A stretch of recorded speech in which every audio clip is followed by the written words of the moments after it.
I'm pulling on my driveway. We all know what that means. It's time for another drive to work. Okay, so today I'm going to talk about the rise and fall of the blocks. So I'm going to talk all about where blocks came from and where blocks went. Okay, so let's go back to the beginning of Magic.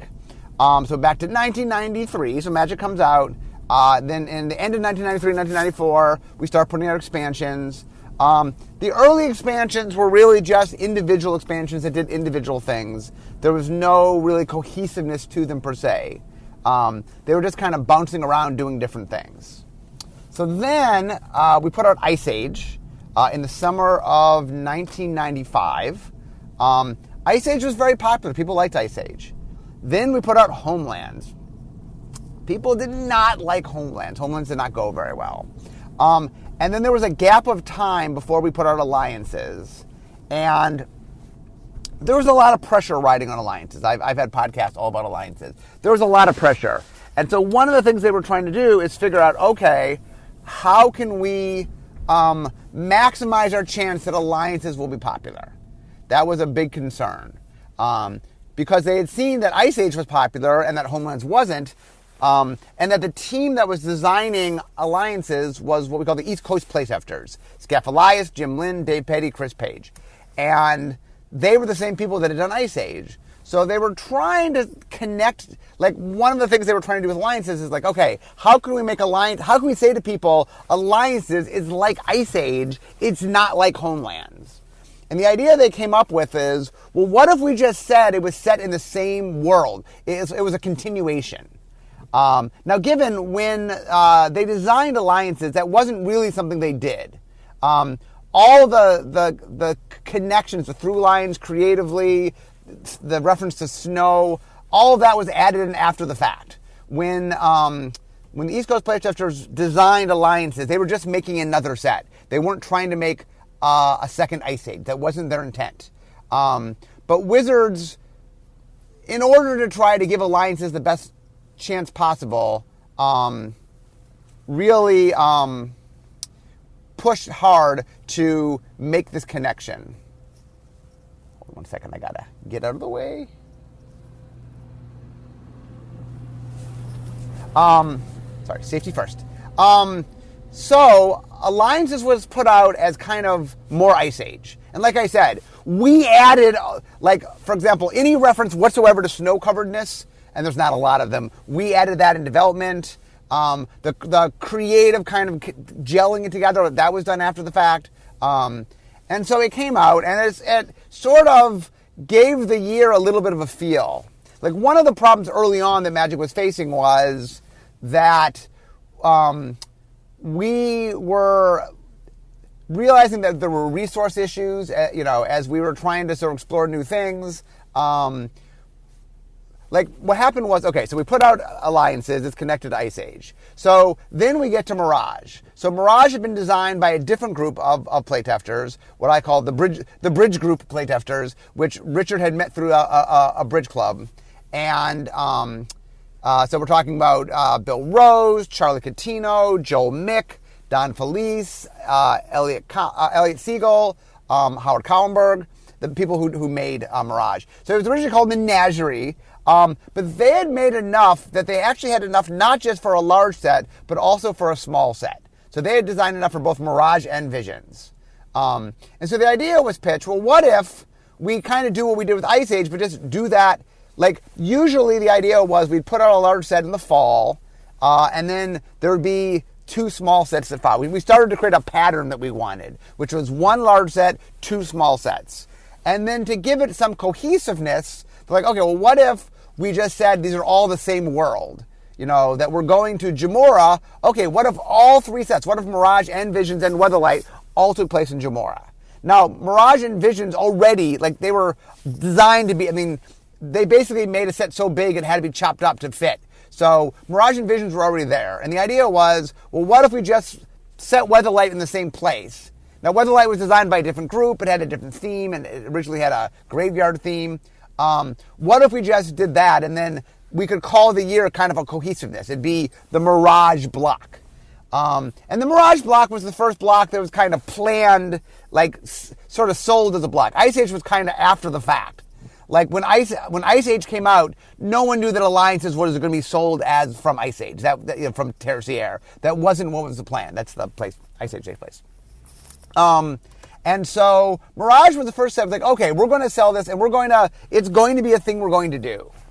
So then what was happening behind the scenes was at the same time this was going on, Mike Ryan and I were pitching to the brand team this idea that Magic should have a continuing story. That Magic really, up to that point, the stories were all self-contained. And we're like, what if we made a story that, we had a regular cast of characters that continued over time? And so we pitched the Weatherlight Saga. And they liked the idea. And they were so excited, in fact, that the last set in the Mirage block ended up becoming Weatherlight. And the idea was they wanted to get started with the story right away. So Michael and I came up with a way to do sort of a prelogue. And the idea there was we always knew the story was going to start with Sisay being kidnapped. Like, what if we see Sisay being kidnapped and Weatherlight's about them going to find Gerard and gathering together the crew. And the Weatherlight story really is them traveling around, not just Jamora, but larger Dominaria. And so, and one of the things that Michael and I felt really strong about, especially me, I mean, Michael agreed with me, but one thing I was really pushing is, I just liked the fact that Magic was about planeswalkers, that you could go to all these new worlds, and we always stayed on the same world. So I'm like, okay, we're in charge of the story, we're going somewhere else. And we invented the Plane of Wrath. It's like, okay, we're going to Wrath. So then Tempest block, the idea was we were going to tell the story, and then the idea was not only would the block be on a singular plane, which would be Wrath, but it also would tell a story that sort of fell within the context. So like the idea we liked is the block would be a self-contained story, but the story would get continued. This is a story of the Weatherlight crew on Tempest. They'd have some problems and overcome some things on Wrath, and then at the end of the story, it would continue on to another place. Originally, it was supposed to go to Mercadia, and each block would be its own connected story, same group of characters, but its own story, and that there'd be different, antagonists and stuff as we do different blocks. So we made the Tempest block. Then, one day I'll tell this story, but the story got taken away from us in the middle of Tempest block. So Urza Saga block, originally when we had pitched it, we had pitched a three-year arc. The first block was supposed to be Wrath, second block was supposed to be Mercadia, third block was back in Dominaria, and the way we did it. But when the story got taken away from us, they decided that they wanted to connect it to the earlier Magic story more than we had. Our version had the Phyrexians in it, so ours was somewhat connected, but they wanted to tie Urza into it in company, and that was not a part of the original plan. So Urza Saga became this prequel where we went back in time. And Urza Saga didn't follow the single plane rule quite as well as some other blocks have. It bounced around a bit. The majority of it took place on Dominaria, so you could think Urza Saga is mostly being Dominaria. But there, Sarah's Realm and a little bit of Phyrexia, and I mean, there are some other places visited there. And so then we get to Mercadian Masks. Even more so, Mercadian Masks, like, there's not a great cohesiveness to Mercadian Masks. Mercadian Masks, the Mercadian Mask set was on Mercadia, Nemesis was on Wrath, and then Prophecy was on Dominaria, just jumping around. So when we got to Invasion, one of the things, so Bill Rose had become the head designer, and Bill really liked the idea of doing a multicolor theme. Barry Reich, who was the first person to ever play Magic with Richard, who was one of the early playtesters, had made a set called Spectral Chaos, that its theme had been multicolor. And while Bill wanted to go to some different directions than Spectral Chaos did, he did like that theme. And then the idea that we really played up with is, what if the block not only was set in one locale and had one story it was telling, but it had one mechanical through line. And so Invasion was our first sort of block that wasn't just set in one world, wasn't just set with one story, but it really had a singular theme, which was multicolor. And the other thing that happened on that block is, originally the plan was to have all 10 color combinations in Invasion. And Henry Stern and I went to Bill and said, look, here's a cool idea. what if we don't do the enemy color stuff up front? What if we hold back on it, do ally stuff in the first set, ally stuff in the second set, so invasion and plane shift, and then in the third set, apocalypse, then we do enemy colors, that we sort of save it. And we convinced Bill to do this, and then apocalypse, people really liked apocalypse, and it really made us think a little bit of maybe we can. The problem we had started running into was the third set problem, where the third set, like by the time you got to the third set, it wasn't quite as exciting. The other thing that had started happening in the way we built sets was we weren't really planning them out yet quite as much. Apocalypse was the first time we did any real planning. Mostly it was we'd have two mechanics. So for example, in Mirage, it was flanking and phasing. In Tempest, it was shadow and a buyback. In Urza Saga, it was echo and cycling. I remember Cadian Mass didn't really have named mechanics. I mean, it was Spell Shapers and it was Rebels and Mercenaries, but neither were labeled, so people weren't really aware of that. Anyway, and the way we tended to make blocks back then is we'd make the first set, and usually we'd leave a little bit of evolution of the main mechanics to let them play around with. Oh, we'll do flashback, but we'll just do normal mana cost. You guys can mess around with other stuff. And then as the block went along, they would evolve it. But really all we did is we designed stuff and then just said, well, make things we didn't make. And then each set would kind of build off what came before, but there was no really planning of it per se. Apocalypse was the first time where we even withheld something. Like, the third set's going to be this thing, so hold back on it. So next came Odyssey, and now we were in the world of themed blocks, mechanically themed blocks. So that was Odyssey was the graveyard block, and so we had two mechanics, flashback and threshold, that were two mechanics, but they were flavored to the theme of the set. That they weren't just two mechanics that were if you look at the early mechanics, what does flanking and phasing have to do with each other? Nothing. And now it's like, okay, it's a graveyard set. These are graveyard mechanics. And so there was a theme that came through that connected it. And that was, we were starting to get in that rhythm of, okay, the block has this strong cohesiveness to it. Then after Odyssey came Onslaught. And Onslaught ended up being a tribal set. It didn't quite start that way, but by the time we actually finished it, it was a tribal set, really pushing a tribal theme. Now, the third set in that block, Scourge, so it was Onslaught, Legion, Scourge.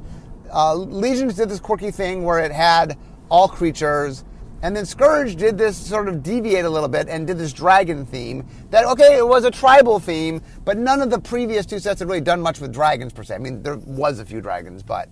and we started to see this thing where the third set started to sort of just deviate a little bit from what had gone on before. So after Onslaught, we get to Mirrodin. So Mirrodin, artifact theme. It's an artifact theme block.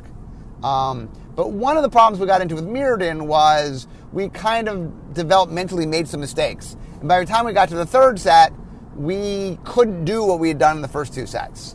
Or not, I mean, we did have a little bit of Infinity, we had a little bit of mechanics, but we really toned them down. And then we ended up having to do like a stark turn in the third set, which Fifth Dawn had this multicolored theme that really had not been showing up before. And the fact you can tell that we hadn't planned it from the first set was we didn't have the color fix. We did put the color fixing in the second set because we realized it early enough to be able to do that. But we didn't, the original Mirrodin would have had more color fixing if we knew where we were going with Fifth Dawn, which we didn't at the time. Okay, after Mirrodin was Champs of Kamigawa. So this is Bill coming up with an idea. He says, okay, we've done mechanical themes, multicolor, graveyard, tribal, artifacts. Okay, let's do something a little bit different. Let's do instead of the theme being mechanical, what if it was flavor? And so it became the first top-down block. And the idea was, okay, we're going to do a Japanese-themed block. And the idea at the time was, Bill let the creative do all this work building the world. And the idea was we would match the creative to the world. Now, as we learned, anytime you do something for the first time, in order to make mechanics and flavor work, there's a lot of back and forth that has to happen. The problem with letting creative do most of the work up front and then trying to do mechanics is mechanics just aren't as flexible as flavor. And so you get, if you look at Champions, it was very ham-fisted. Like all the samurais have this ability, all the snake folk have this ability, all the moon folk have this ability. It's very kind of ham-fisted, and it ended up we ended up with a very parasitic set. And I think part of that was the nature of trying to match to the world. Again, you'll notice that Saviors of Kamigawa, so it was Champs of Kamigawa, Betrayers of Kamigawa, Saviors of Kamigawa. Saviors, once again, had a theme where it went a little sideways from the normal theme. It had a hand size matter theme that really hadn't been in the rest of the block. And part of this was recognizing that we needed to jazz up the third set a little bit, that people were getting a little tired by the third set, and that's a problem we've been trying to solve. Okay, so after Champions of Kamigawa was Ravnica. So an important thing happened during Champions of Kamigawa. So Bill Rose had been the head designer starting with Invasion. Well, starting with Ravnica Black, basically, I became the head designer. And so one of my big initiatives was I wanted to be doing block planning. I wanted us up front, really inspired by kind of what had gone on during Invasion what I said is, look, we should know when building the set for the fall what the other two sets are doing, what identity they have, and map it all out. And part of what I wanted to do by doing block planning is I wanted each set to have its own identity. So part of what block planning allowed us was to make each set have its own identity, yet feel like it fit in the larger context. So for example, we came up with the idea of doing the guilds. We wanted to do a multicolor, not be Invasion. We wanted to do two-color. And when I said to Brady that I wanted 10 two-color pairs, Brady came back with the idea of the guilds. I then embraced the guilds and came up with the idea of the block plan was, okay, we're going to do 4 guilds, 3 guilds, 3 guilds. Now that, to show sort of block planning, it's like, once you do the first set, like the second and the third set are kind of carved in stone what they're going to be. You can't do 4 of the 10 guilds and then not do the other guilds. And so we really sort of started down this path of, okay, the blocks, not only do the blocks, okay, they're in a singular place, they tell a singular story that's part of a larger story, they have a mechanical theme, and they now have a structure where each set will have its own identity. So I called Ravnica the pie method, meaning that you had a pie that you cut up. And so the idea was you just didn't get all of it until you got through all 3 sets. That the sets were delineated because each had a part of the whole. Then for Time Spiral, I experimented with a different way and that was a thematic connection. So it was a time-based block, and then the idea was time and nostalgia-based block. And the idea was that we would do past, present, and future. And so the first set was a past, and each set we had this time-shifted sheet, so it was cards repeated from the past in the old frame. Then we had the present, which we did this alternate reality present. We messed with the color pie, which, looking back, might have been a mistake, but it was really this, like, what if Magic had been done differently and had this alternate present sort of feel? And then Future Sight was the future, where we were peeking into the future. And the bonus sheet of Planar Chaos was, here are cards in an alternate reality that are classic cards but in a different color. Wrath of God, but it's black, it's Damnation. And then Future Sight, we saw cards from the future, in which things we had never done before, that one day we would do. And many of those cards you have seen in the future. Okay, so we did that. Then after Time Spiral was Lorwyn. So what happened in Lorwyn was, during Ravnica Block, we had ended up making a set during the summer called Cold Snap, which ended up being the missing set from the Ice Age block was the theme of it. But it was kind of disconnected from everything. It didn't sell as well as we'd hoped. And so what I said to Bill is, Bill, if we want to do a 4th set, talk to me. I'll incorporate it. I'll make it feel like it's part of Cold Snap's very disconnected from everything. I go, give me a chance. I will make it feel integrated. So Bill came to me and said, okay, we're doing a 4th set. What do you make it integrated? So I came back with the idea of, what if we went to a world that fundamentally changed, and that the 4 sets we chopped up into 2 mini blocks, that there'd be a large and small set, then the second large and small set. And the reason I did that was I wanted to use the 4 sets in a way that it felt mirrored. And so that required us to make a large set in the spring, which we had never done before. The large sets had always been, barring the early years where they were in the summer, the large sets had always been the fall, especially once we had blocks, they'd always been in the fall. And so I was pitching a very different block idea. Really, the Lorwyn was like, okay, it's us kind of experimenting with blocks and saying, well, what if we did blocks a little bit differently? Instead of large, small, small, we went large, small, large, small.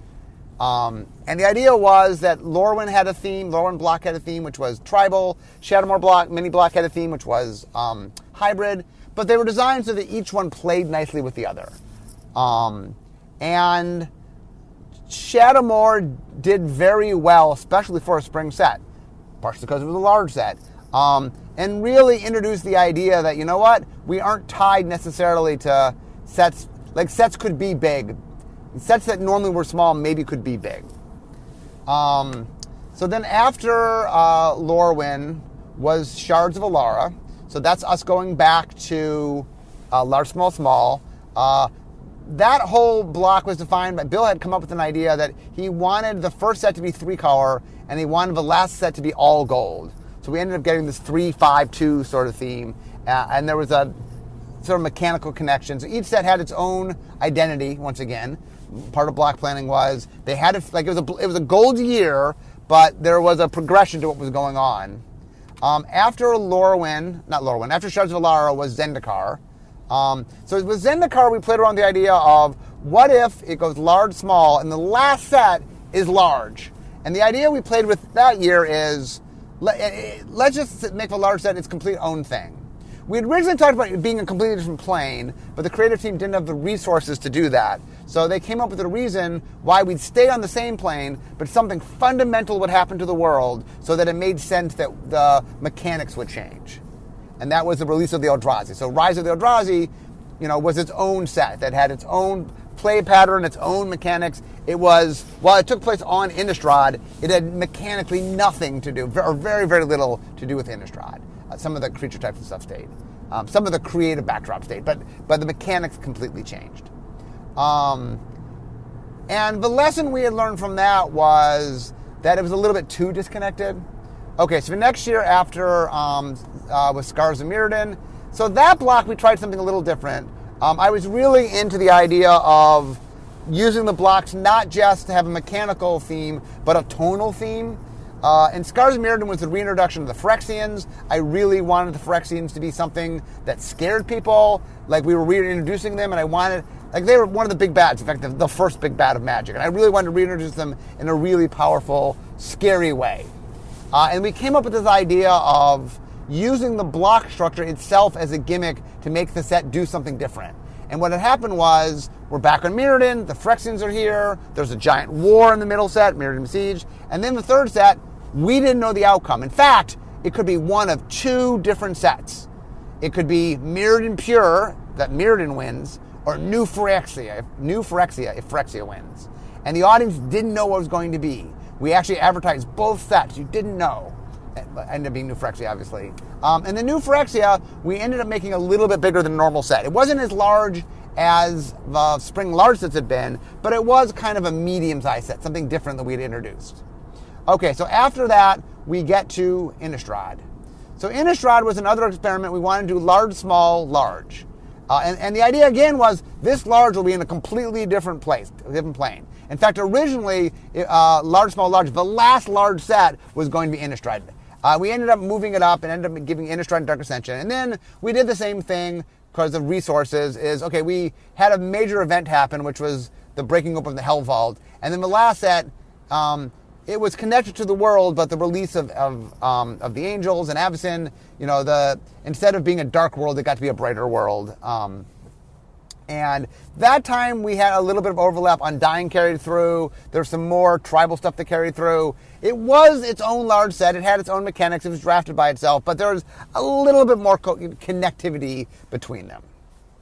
Okay, after that, we then get to Return to Ravnica. And Return to Ravnica, we realized that the 4-3-3 model wasn't what we wanted. And so we decided to do something a little different. To do a 5-5-10 model, which meant 5 guilds, 5 guilds, then 10 guilds. The problem was we couldn't do 5 guilds and 5 guilds if the second set was a small set. So I went and pitched to Bill. I said, what if the first 2 sets were both large? We've done large, small, large before. What if we went large, large, small? And we tried that. It was a giant success. Gatecrash was the best-selling winter set we'd ever done. And so it really introduced the idea of we really can mix up in how we play around with our sets. We then went to Theros. Theros went back to the traditional large, small, small.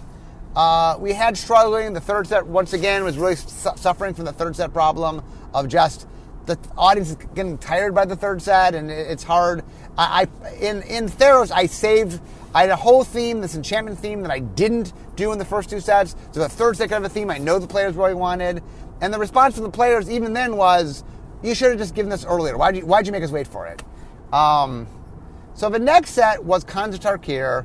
Khans of Tarkir, once again, we were doing large, small, large, and I was experimenting again. I wanted to try something different. So we built the set around a weird drafting thing, where the first set was drafted by itself, then with the small set, the middle set, then the middle set was drafted with the large set, the second large set, but not the first one. And we came up with this whole time travel theme. It's an alternate timeline. That's why the middle set, which is the past, works with either of the timelines, but not both.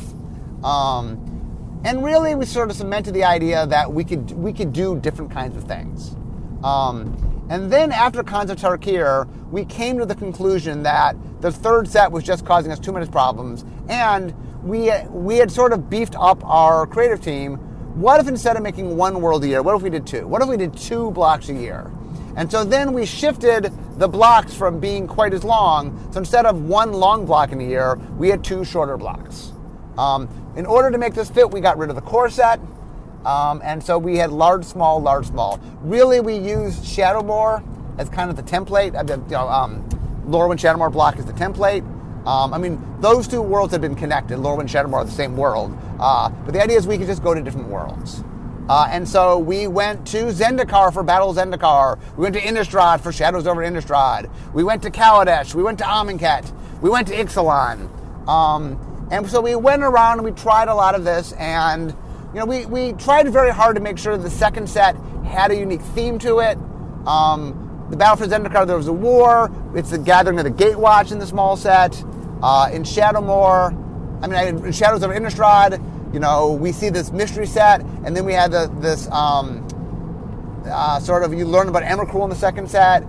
Kaladesh, we sort of come and see Chandra's Hope Town, and it's this weird, sort of advanced technology, sort of steampunky Indian kind of world. And then the second set was a revolution as there's this big fight. And then Amonkhet, we come and meet this strange place that Bolas had kind of built, and then everything falls apart in the second set. We kept trying to have the second set be a shift that added something.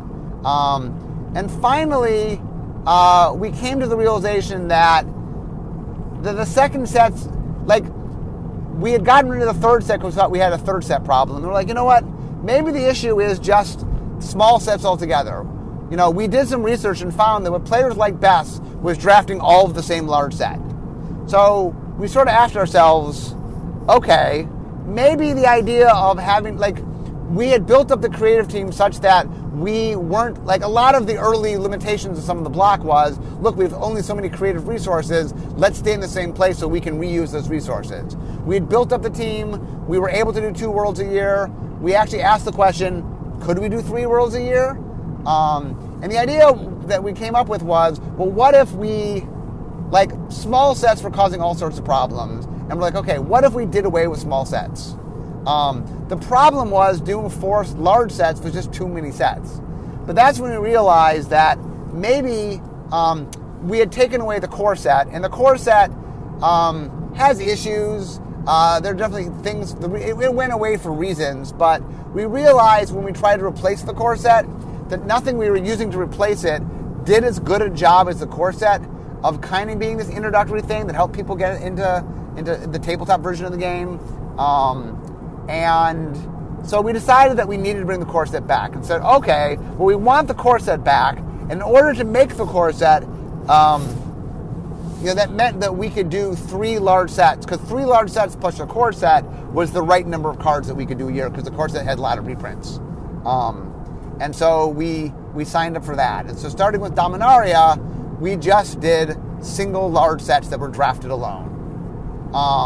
Now the interesting thing about that was that we had already planned, so the original plan was Dominaria was going to have a large set and a small set, just like Ixalan, the set before it. And then we were going to do 2 large sets. We wanted to go back to Ravnica because we had this big finale to our story we wanted to tell in War of the Spark. And we realized that we felt like we couldn't go back to Ravnica and not have guilds. Like, in order to tell our final story, to do an event block is what we wanted to refer to it as at the time. We wanted to have the resources to be able to not be like, we didn't want to have to worry about the guilds and filling all the needs of the guilds. So like, okay, what if first we go back and see the guilds, do a traditional guild block, and then when we're done, we go and we tell the story. So the idea was Dominaria would be large and small. Soup and Salad would play their names. And then Spaghetti and Meatballs, which was Guilds of Ravnica and Ravnica Allegiance, was going to be 2 large sets because we needed 2 large sets to make the guild structure work. And we make it just like we did Return to Ravnica Gatecrash, just no Dragon's Maze. And then we were going to do a large small set telling the final story. War of the Spark was going to be Milk and Cookies, a large set, then a small set. And what we realized was, when we were looking at Dominaria, we realized that essentially Guilds of Ravnica and Ravnica Allegiance, while technically being put in a block, was a lot like what we were talking about of the new system is, let's just make large sets, let's go to worlds where we want to go to worlds. If we want to stay on a world, we can stay on a world. It's up to us. That we're no longer, how long we stay on a world is not defined by how long the block is. It's just, how many sets in a row do you want to stay on the world? If there's a reason to stay on there for more than one, we do. If there's not, you can just be there once. And once we realized that Guilds of Ravnica and Ravnica Allegiance essentially were their own large sets you drafted by themselves, that's when we realized that we could just start it with Dominaria and not do the small set in Dominaria. That also meant that War of the Spark, which originally was a large set and a small set, got sucked into being a single large set, and the small set turned into the core set. And one of the things that's really interesting is it's funny that we're going to move away where we spend the whole year in the same place, and the very first thing we do is spend the whole year in the same place. And I know a lot of people really wanted to go, isn't this just the 3rd Ravnica block? We're on Ravnica, and then we're still in Ravnica, and then we're still in Ravnica. It is in some way, I admit, it is in some ways. I mean, obviously there's a sustained storyline, although the sustained storyline's been going on for years, so the original Ravnica has its own story, and the Guilds of Ravnica and Ravnica Allegiance have their own story, and War of the Spark obviously has its own story. But there's a connective tissue there. They are all in the same place. Mechanically, they're completely different. Each set has mechanics that do not show up in the other things. I mean, the one thing about doing guild sets is there is a tie between Guilds of Ravnica and Ravnica Allegiance. There are cycles that run between them in the nature of how we do Ravnica sets. So those sets, in a lot of ways, are more of a block than War of the Spark is. As you'll see with War of the Spark, War of the Spark is really, it's its own thing. It's built as its own set. It is not, I mean, it is on Ravnica, and there's some influences of Ravnica on it. There's definitely some flavor there, but it's not in any way mechanically built as if it's Ravnica, part 3 in any way. It's not a 3rd guild set. It's not a guild set at all. Doesn't mean the guilds don't show up, and it doesn't mean that it takes place on Ravnica and the Ravnican guilds are part of the story. But it's not in any way a traditional Ravnican set. One of the things that we're playing around with is the idea that it's not. Most of our sets are sort of meant to show off an environment, and this is meant to show off a story. Not that there weren't stories in our environments, but that wasn't the focus of the design. With this design, it wasn't the world that we built around; it was the story we built around, in a way that we really haven't. When we get to War of the Spark, I promise I'll get there. So the interesting thing, as you look at this whole story, is Magic started in a place where every world was kind of different. and then we sort of gravitated toward more consistency, and then over time, it's funny, we in some ways have come full circle in that we're back to a world where sets are more stand-apart-ish than they once were. I mean, obviously the story ties together, and there are, one of the things we do now that we didn't really do back then, nearly to the extent we do now, is we build synergies between our sets where we are aware of what we're doing, and we weave in things so that set A and set B that are back-to-back, even though they might take place in separate worlds and be drafted independent of one another, there are mechanical synergies woven in so that the sets next to each other will play nicely.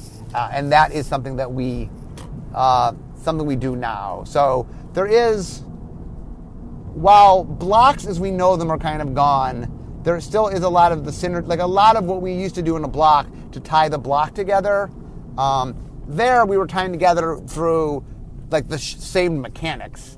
The early blocks, the way they were mechanically connected is they had the same mechanical theme, so clearly they're mechanically connected. Nowadays, the way we connect our years are a little bit different.